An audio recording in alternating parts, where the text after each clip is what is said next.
तर मच्छी मार्केटमध्ये मासे कापण्यावर बंदी आहे ही केवळ अफवा असल्याचं महापौर रितू तावडे म्हणाल्या। खोट्या बातम्या पसरवणं हा ठाकरेंच्या शिवसेनेचा उद्देश असल्याचा आरोपही रितू तावडेंनी केला।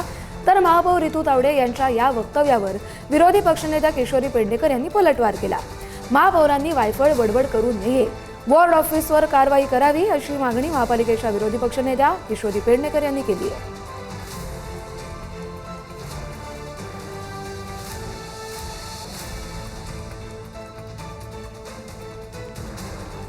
तर त्या वॉर्ड ऑफिसवर पहिली कारवाई करा। तुम्ही प्रशासनाला झाकून ठेवाल आणि आमच्यावर कुरघडी कराल तर तुम्ही मुंबईकरांवर पुन्हा अन्याय करता आहात, सारखा अन्याय करता आहात, हे सतत तुम्हीच सिद्ध करता आहात। ही अफवा पसरली जाते।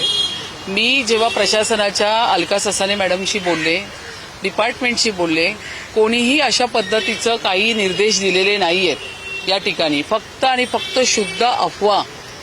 मी तुम्हाला वारंवार मीडियाला सांगत आली आहे की या उबाटाकडे आता कसलेच मुद्दे राहिलेले नाहीयेत आणि आता फक्त खोट्या बातम्या पसरवायच्या हाच एक कलमी कार्यक्रम त्यांच्याकडे राहिलेला आहे।